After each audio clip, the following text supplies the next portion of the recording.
We call this meeting to order at 11:30. We'll go straight into invocation of pledges.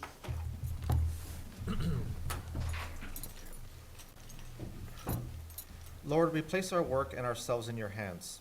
Anoint our creativity, our ideas, and our energy. When we are challenged, guide us. When we are weary, energize us. May our work and the way we do it bring hope, life, and courage to the community of Southwest ISD. Bless our administration with wisdom and discernment, and our employees with commitment and compassion. In your name we pray. Amen. Amen. Pledge allegiance to the flag of the United States of America and to the republic for which it stands, one nation, under God, indivisible, with liberty and justice for all. Honor the Texas flag. I pledge allegiance to thee, Texas, one state, under God, one and indivisible. Thank you. Okay, now at this time, Hello. do we have any public comment? No, sir.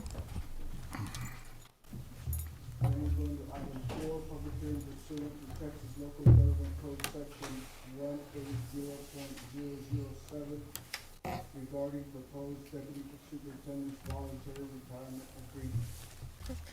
Mr. Board President, I am going to ask Jenny Collier to read a statement that is required. So, Ms. Collier? The board will consider a voluntary retirement agreement with Deputy Superintendent Homero Rodriguez, who currently is under contract with the district until June 30th, 2024. Mr. Rodriguez has announced his retirement effective June 30th, 2023, while prior to that time, he will provide transitional assistance to the new superintendent until his retirement on June 30th, 2023.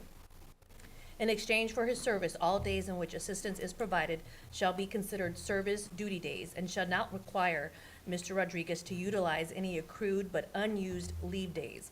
For any days that Mr. Rodriguez is not assisting the district, Mr. Rodriguez will be on a board-approved absence, utilizing his accrued but unused non-duty local leave days, state leave days, and vacation days. Even with this process, Mr. Rodriguez, due to his longevity with Southwest ISD, will still have unused leave days. As such, the district shall pay Mr. Rodriguez and at his daily rate, less applicable state and federal deductions. 161 accrued but unused leave days at his daily rate, and any leave days beyond those shall be paid based on board policy. Based on the proceeding, the following information is provided. Public purpose. If the board approves the voluntary retirement agreement, this payment will be made in appreciation of Mr. Rodriguez's tireless service to the district for 49 years.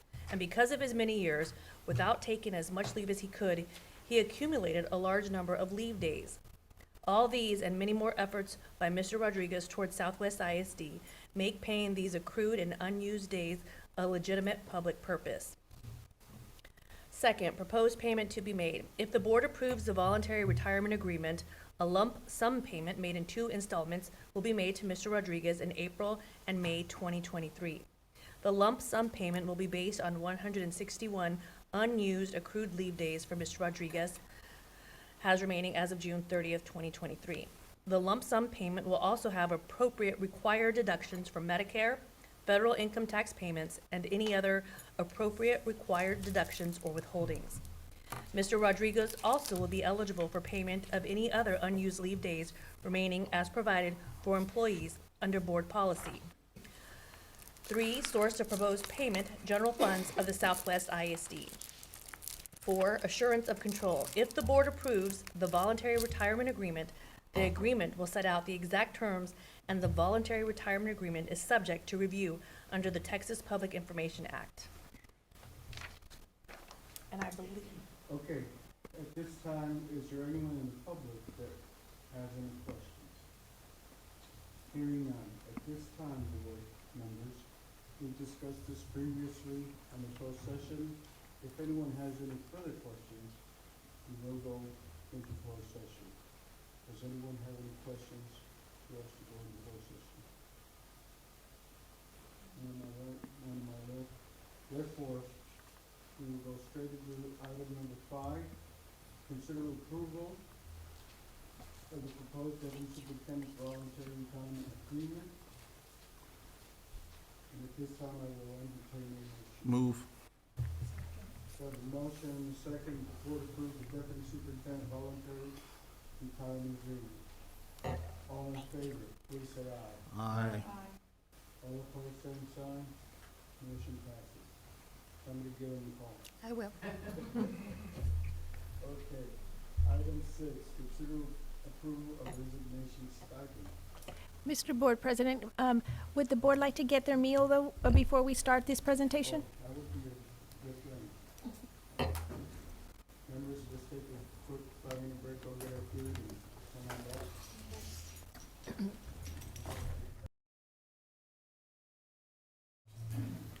Okay, we're back to where we stopped, and that's item 6. Consider, Yes, sir.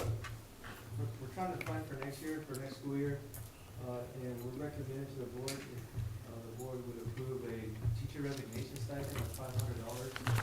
What this would allow us to do is put it out there, if we know that any teachers are looking to retire or leave the district, we would ask them to officially turn in a resignation letter or retirement letter by May 1st. And this will give us a strategy, allowing us to get into the pool sooner instead of waiting to June when the pool is really slow. So we're asking the board to approve this stipend of $500. I have a question. That date, is that state mandated? No, it's just something that we decided on that would really help us. No, the typical date that doesn't allow us to plan ahead. Is that a state thing, or is that something that we have in policy that we could maybe change? No, So the date is actually in the summer, so it depends on what your calendar start is for the next school year. So right now, that would be in July, which ends up happening. We end up getting a lot the last week of July, the last week that Right. we're able. So the more people that we are able to get to resign now, the better suited we are to find somebody in late August Right. and late July. No, and I totally get that. I think that's a great idea. I'm just, The but that date is in not, July. we can't move that date. Like, there's nothing Correct. we can do to make that date. no, the state sets the Okay. 45 days after your last Okay. instructional Okay. day. Okay. I move. Second. a motion and a second that the board approve the resignation stipend of $500 as presented. Any other questions? Is there, how many do we anticipate? Do we think that we're gonna, This first time we've ever kind of done this, but we usually, I think it's between 60 and 80 teachers that we kind of turn over every year. So Any other questions? All in favor, please say aye. Aye. All opposed, same sign. Motion passes. Consider approval of revision to board policy DC local. So annually, in policy, DC local basically allows the, board to be able to hire, and we do that twice a month. Usually, we do it when you get the personnel package. The problem with that is sometimes we're not able to hire teachers right away. We have to wait for a board meeting to hire teachers, coordinators, specialists, things of that nature.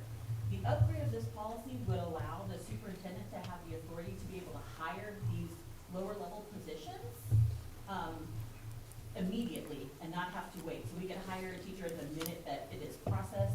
We don't have to wait for a board meeting to tell somebody they can get out of contract with somebody else or not sign a contract with another district. The wording in it, if you look at the wording stated on it, this would be for every position, executive director and lower. Including executive director? Executive director and higher would still go to the board. Okay. I have a question. Does that impact, how does that, impact the nepotism laws in the state with regards to us as board members? I remember years ago, there was, some discussion because, board members, questioned the fact that, their own, families could not work in the district.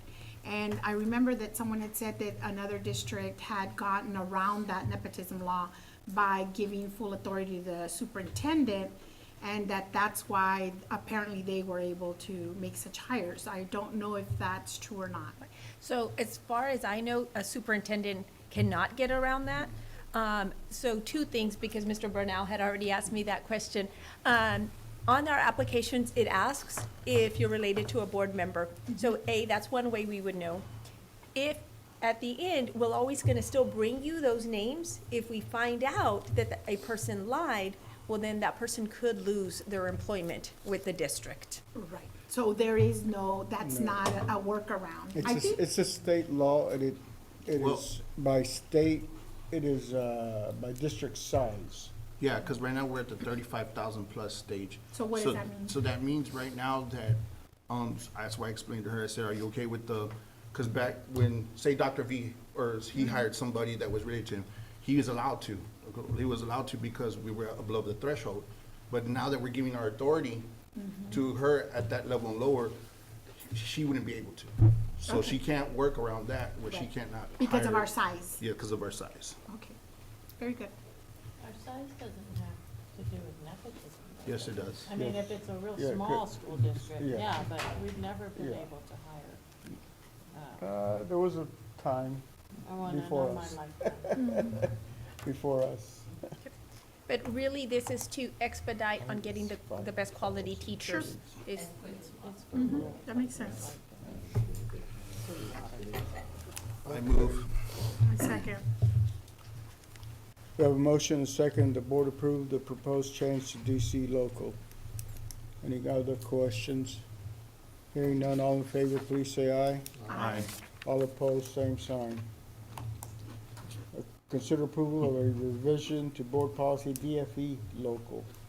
One more question I forgot to ask. And I think you answered it, but I want to make sure. So we're still going to get the list of new Oh, yes. hires at all levels yes. at our meeting? Okay, You will. thank you. Who's got DFE? So that would be me. Okay. So, I love policies, so here we go. So this policy is a very slight change in wording. So the way that the old policy read was that this would provide the superintendent and another designated person by board action to take and accept resignations. But as you know, as somebody retires from that position, you would always have to have a board action to keep doing resignations over and over again. Instead, we are able to actually designate another person by title, so that never changes, so whoever the next person is. So instead of saying other person designated by board action, it will say the assistant superintendent of administration and human resources. So whomever sits in either one of those chairs may accept resignations on behalf of the school district, on behalf of the superintendent as a designee. I move. We have a motion and a second. Any questions?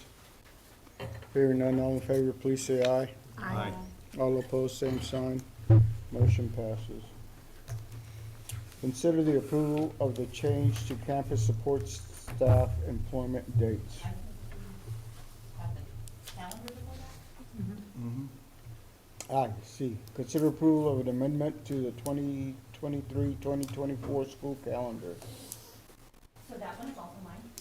Okay, So this is a new opportunity, and those of you who sit on the DIT may have heard of different opportunities and things of that nature. This idea is to utilize flex credit and vacation time during the week of July 4th. A lot of our personnel are on vacation. The majority of the district is closed down. In fact, it's hard to have meetings or be able to render a lot of services because you'll have only one person working in office at that time. This affords the opportunity for the district to utilize some of the things that we require everybody to do and use those as flex days for personnel that are administrators.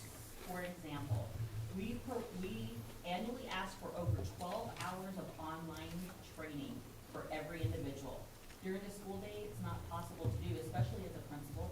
So we would give 2 days of that as flex, that is 6 hours a day for PD, which is normal.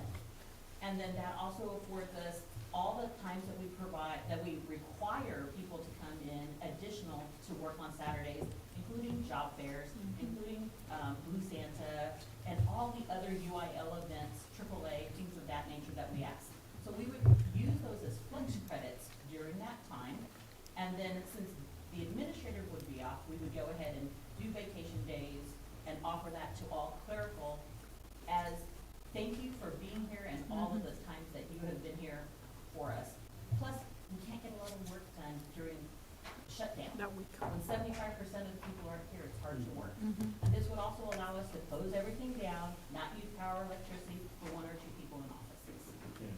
calendar that is before you, that is the new calendar, you'll see that as those days in pink in July. And so we would offer that.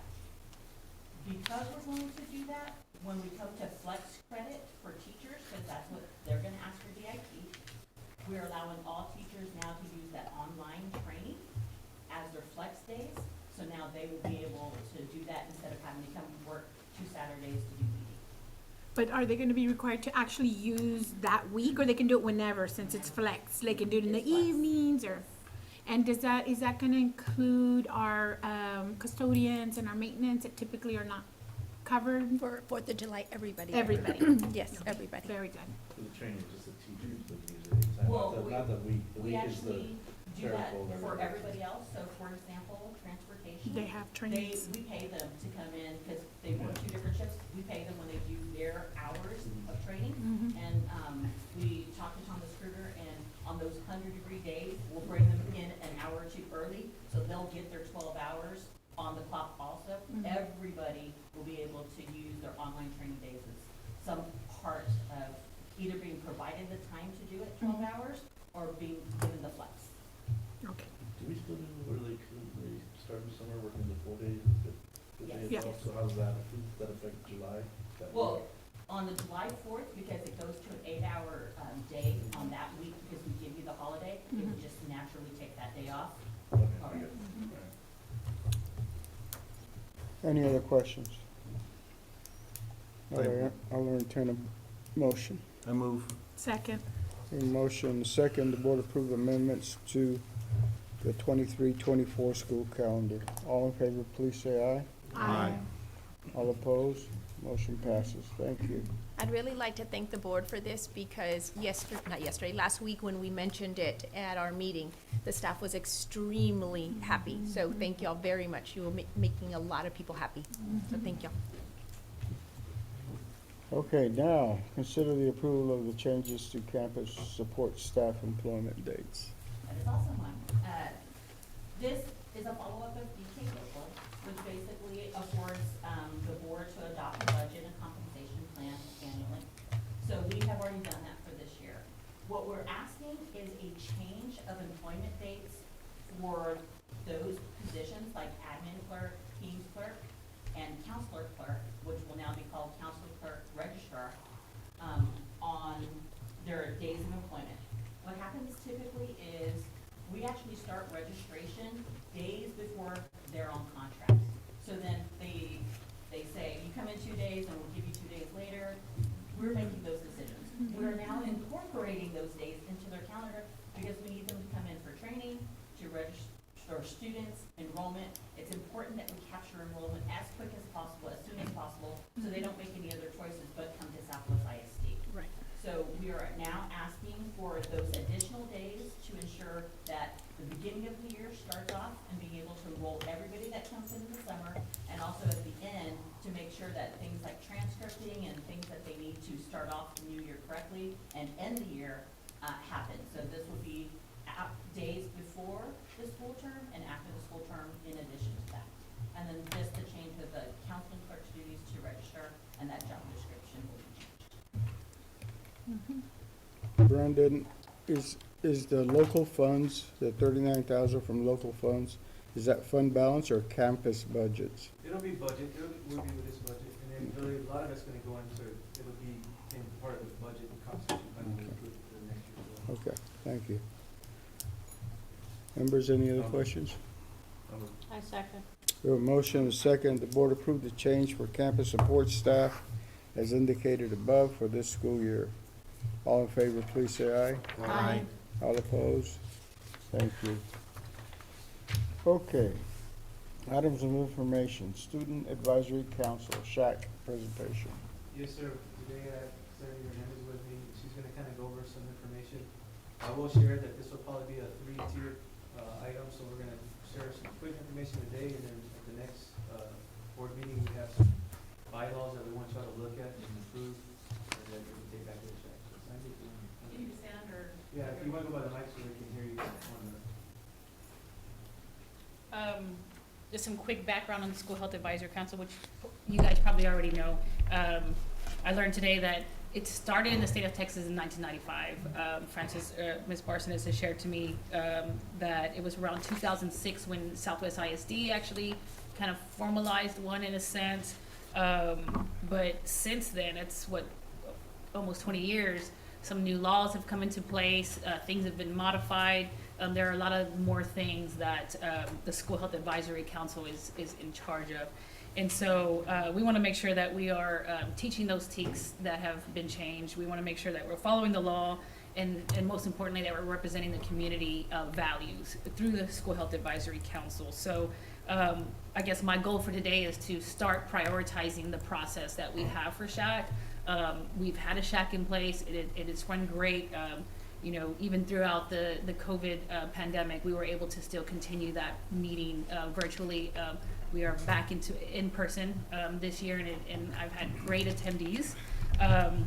So he said that there's about 3 steps that we might have to go through. The first step that I wanted to talk about today was getting some appointed members from you guys, and so that's just going to help making sure that we are following what the law says, and just make sure that we are in sync with the mandate that's set by the state of Texas. And so I have a list here. You want me to share that with you guys now? Is that okay, Francis? To share the list of the appointed, the members that we have right now? Part of the law is for a board member to appoint the parent of the school district. And it's a requirement that we need to put into place. And so like some of the other committees, y'all appoint community members, not necessarily be a parent. But we also have a lot of parents that are doing really good work on here, so if you're not, we're sharing you a list of people that you may want to appoint that's on this list already, or if you have somebody else, we would take those. So we want to give you options and make it as easy as possible, because this is a requirement, but the thing that you need to know is that this requirement is based on a parent that's on a campus in the district. And these parents are already on the committee? These have been on the members, if you want to stick around. Yeah. And they still So, want to stay? These are in no formal order. This is just from my attendees that have been coming. And they've given their voice. We have not changed anything in years. What I foresee is us maybe possibly having to change some things or add some things to make sure that, like I said, we're teaching the TEKS that we're supposed to. And so these are the parents that have been coming. Can we keep them and in addition to ours, or are you saying that if we don't pick them, then they can't stay? Right, and so I've been actually meeting with the consultant just to make sure that we're doing the best for Southwest ISD. And her recommendation is that you keep this committee at a great size, which would be from 10 to 12. And so if there are 7 board members, I think that we can appoint one of your choice. And so this list, I am not asking you to pick them. I'm just giving you the information that these are people that have been attending. As far as I know, most of them do live within the district and have children within the district, and that's what I've also included in here. They filled out an application, kind of just said what their interest is, so that we can make sure that we cover all the, the 10 aspects of the School Health Advisory Council. But like he did mention, we do recommend that they do live in the district.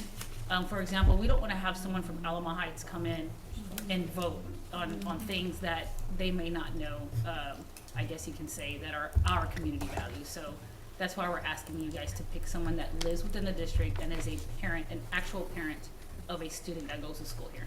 And how do you want us to send that person's name?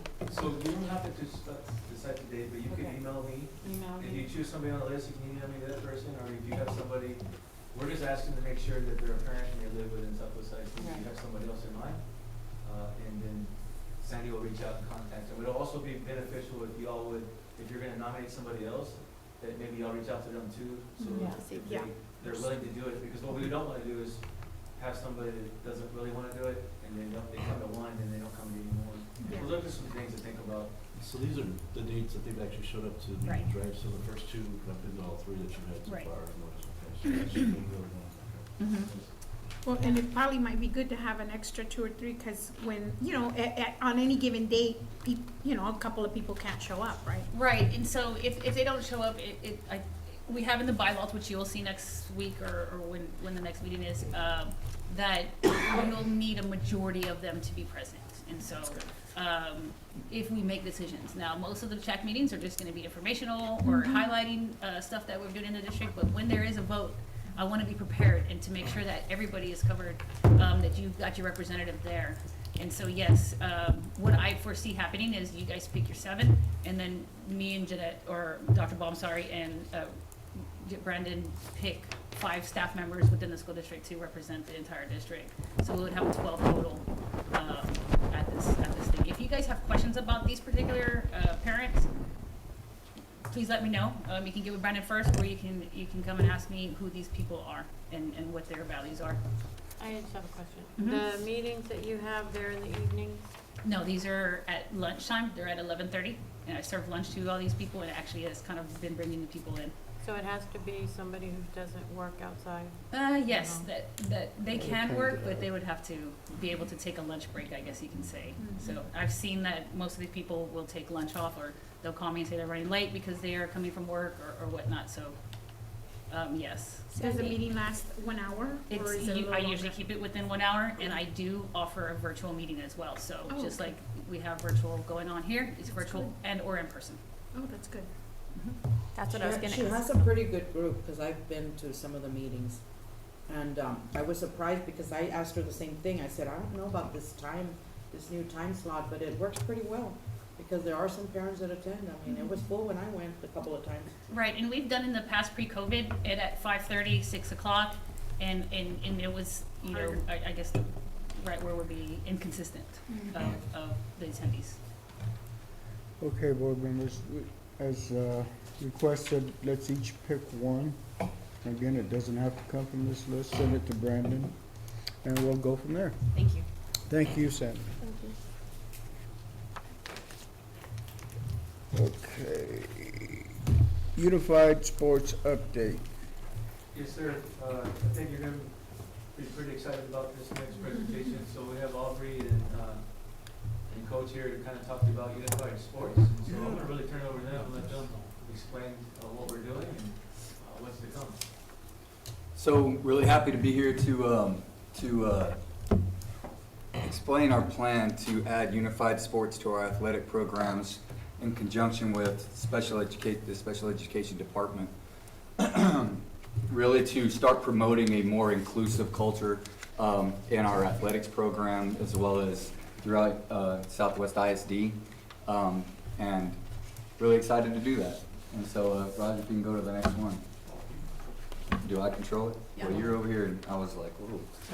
So the idea is that athletics and special ed, we're going to work together to offer unified sports through Special Olympics. We're looking at 3 different sports starting this year, but we're really going to work together. So we'll have coaches who will be under athletics, but we will be working with the special education department to make sure our modifications, to make sure that our kids are getting everything that they need, and then also learning to compete and everything. And so if we can go to the next one, please. My bad. There you go. All right, so there's 2 ways that, there's 2 things here. All right, our ultimate goal is to get to a competitive in UIL, a competitive way of doing unified athletics. To start with, you have the unified sports player development. That is where our partners, so our regular education kids come in with our special education kids, and they work with them to get them up to par. They help them in the games. It's a lot of what you've seen in Special Olympics with our kids and things like that. We want to grow them to where we get to a competitive nature. And what that means is that it is a true game within the rules of Special Olympics. So we're competing against other schools. Those kids are going, they're not getting help, they're coached, we have strategy. It's a game within that, and we grow it to that point. And so we'll start with player development, and then we'll see what we have as we go and stuff. Just to go back to that really quick, the big difference between the development and the competitive is both teams have to be made equally up of your students that are neurotypical and students with developmental disabilities. But with the competitive team, they need to be equal in skill. versus your developmental team, your kids that are assisting, they can actually assist in the game, and there could be modifications to the game.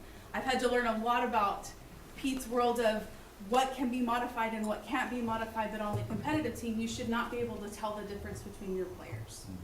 And so as we go into the sports, I can tell you already, we already have some kids in our swimming program. We have a diver that is already doing it with our regular group, with our middle school program, and also in club and everything that we're working with. And we have 2 or 3 swimmers that we're already working with as well, that are already in our regular middle school swimming program and stuff. So we'll start to utilize that as well.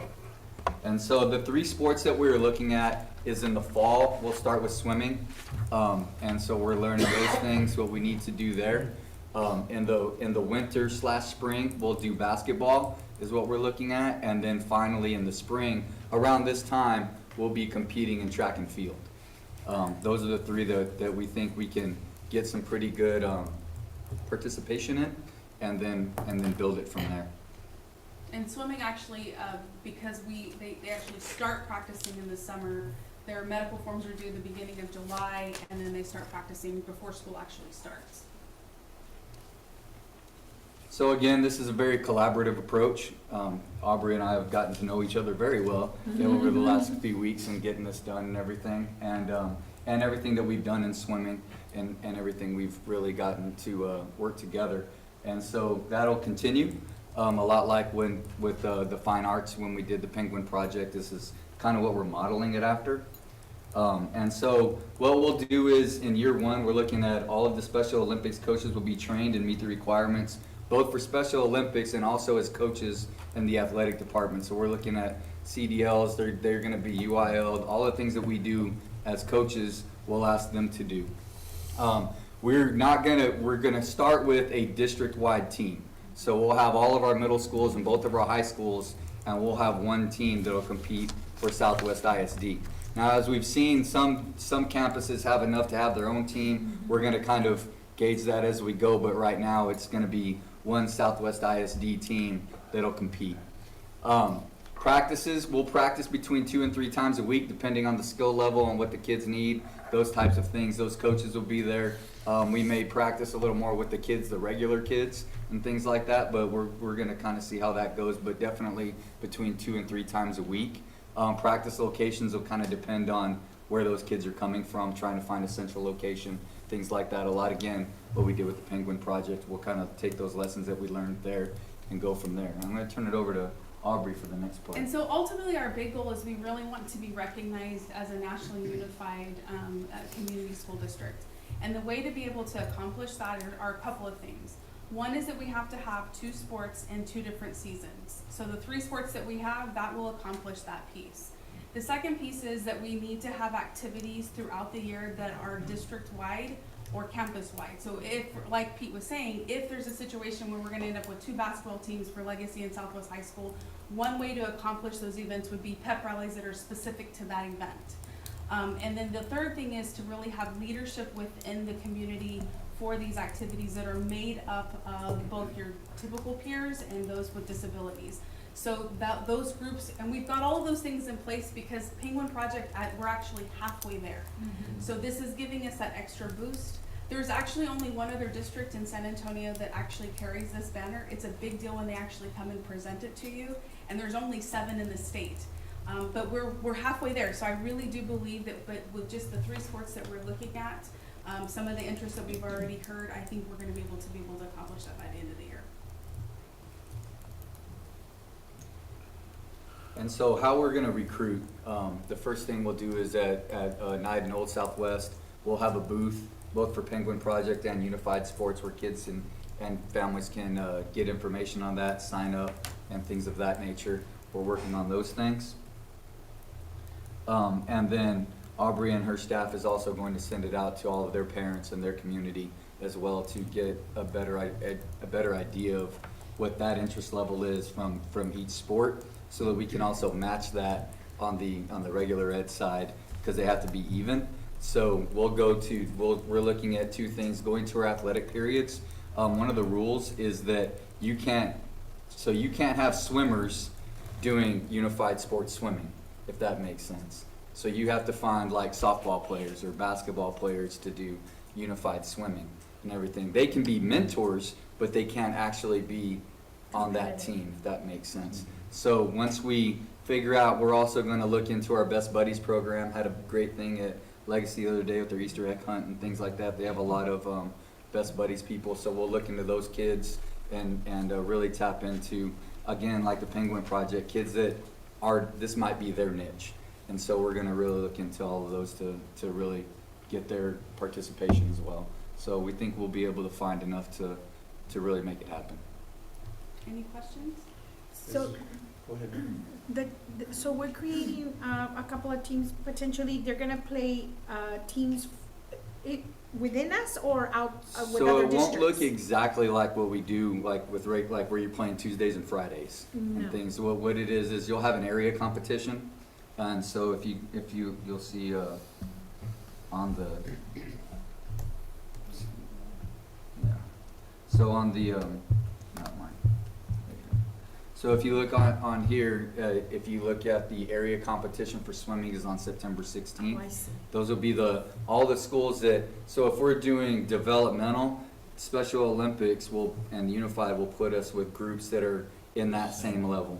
If we're doing competitive, then we'll compete against those schools that do that. Same thing for basketball and things. So they practice throughout the season for like one big One or weekend two, event correct. or a Friday, Saturday, okay, I Mhm. got it. And are the seasons the same, like, cause you said they're swimming, but is it gonna be like a certain amount of time that they Right, have? so they have to, so your entries start on 8/10, but we'll start practicing at the end of July and getting them going, and then it'll go right up to the end of September, and then we'll start basketball in December, and that'll go to about the end of February. So it And won't somewhere look like in a there, regular team. we'll Okay. start track as well and stuff. So their seasons might be a little bit shorter than a normal sporting situation. And Special Olympics does a very good job of giving you clear explanations of what is the minimum and the maximum number of practices you should have a week and the time frame. Because again, you don't wanna practice for 3 hours. Their front loading may be only an hour. So they give really good guidelines depending on if you're in the developmental or if you're in the competitive. And what was the other school district you said that was having these? Alamo Heights is the only other district currently that is a banner district. Oh, okay, because that's the one that won state, right? I think they won state for one of their I basketball. think Judson actually won Oh, state in Judson, basketball. okay. I remember seeing it somewhere. So my question is, in building a program like this, what kind of medical facilitations will we need to hone in our students to make sure that they're well taken care of for outbreaks or behavior issues or something to help them get through those possibilities when you have because you're unifying one of our normal behavior kids with a behavior who may have something and then all of a sudden something breaks out. So the safeties are starting to be aligned with those kind of issues. I just want to see what are we going to be implementing to help limit that. So one of the things that Pete and I really talked about is kind of following the same mindset of what we did with the Penguin Project, where we actually brought in our typical peers and we did actual training with them. Some of the training was hands-on training where we actually had them be blindfolded and they had to guide a student. We talked about students that were nonverbal, how would you assist somebody without doing for them. So kind of doing that same mindset. But the other part of that is as we are registering the kids for the unified sports, on the special ed side, there's quite a bit of information that has to be gathered so that you know what the limitations are, potential concerns that we have. And then as Pete and I have kind of really talked about as we're looking at coaches for those particular areas, we're wanting coaches that, number one, understand the sport, but that actually have a special ed background. And that in and of itself is gonna help us to really build the program. I didn't quite understand who we're competing against, or. What Special Olympics does is you have to register your team. So throughout the state, you're registering your teams. Are they competitive or are they developmental? So Special Olympics actually creates the roster of who's competing against who. We don't do that part. We just make sure our kids are registered for whatever team they're gonna be on based on their age and their development. And the event's statewide then? Yeah, there is statewide events, absolutely. Actually, the state track and field games are now held here in San Antonio in connection with Morgan's Wonderland. I did go last year just to get a feel because we had a lot of our parents that were very apprehensive about getting back into Special Olympics because there was a COVID waiver you had to fill out.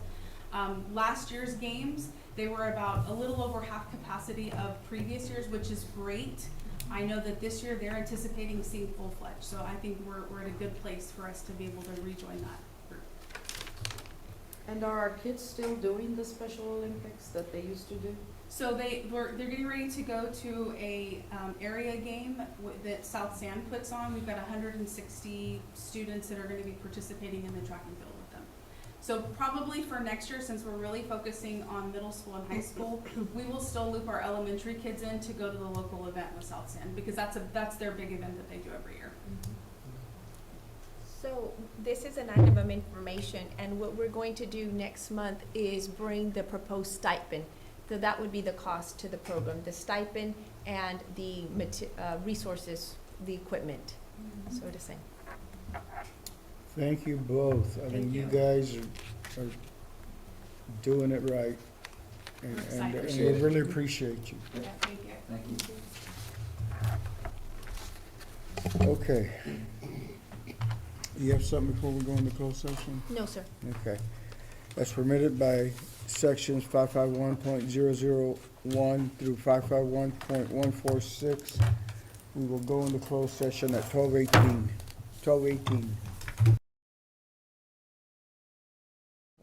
12:56, okay.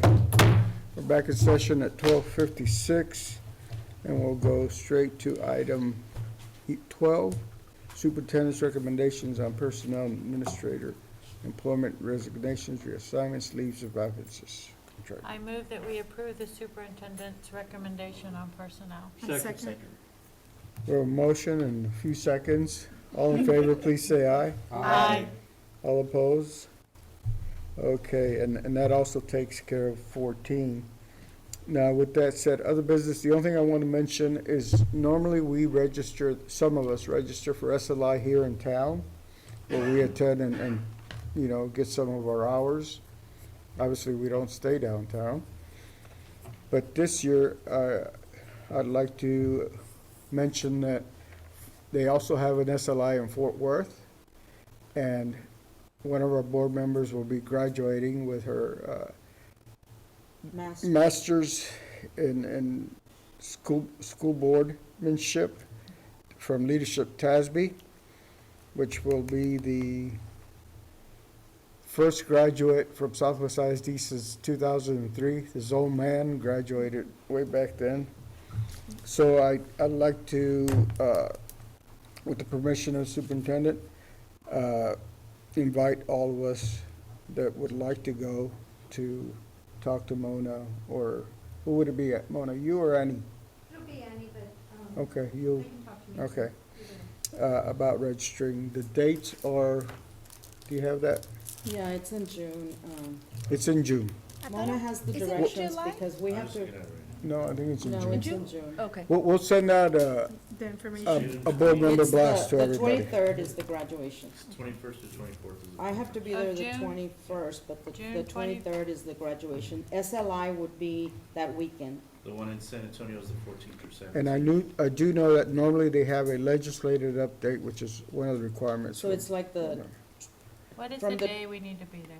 I mean, for the like, when does it, graduation is no, the- no, when the- does it start for class? oh, the, Can I throw the frisbee at the club? I'm not It'll sure be of the the date because I 21st. start different. Through So the I think it's 24th. the 22nd, 23rd, and 24th. Okay, that's fine. Oh, I've already got it on my calendar. Okay, anything else? Yes, I just want to remind everybody that you have a T-shirt there for military child awareness. Those are going to be worn on Friday, so you can definitely support us by wearing those. And then on Friday, it's also Night in Old Southwest here. And then, of course, tonight is the top 10 at CAST, and we're starting all our, excuse me, top 5 is tonight, and then we start all our top 10. That's what I was gonna ask. I didn't have that on today, yeah. Tomorrow, it's tonight. Okay, It's tonight for cast. No, legacy, that's next week. No, it was. There were some issues with cast, but it's tonight. Okay. Anything else? Did we do this If not- before today? Was this like, we were told already? I don't know that. Jackie sent it to me before we left, Okay, and I told her we'd send it to so you we didn't guys, miss it. and I think I did. Okay, that's all right. Okay. I got legacies and that one mixed up. Thank you. Okay, Is it at 6? 30. meeting adjourned, 1 o'clock. 6:30.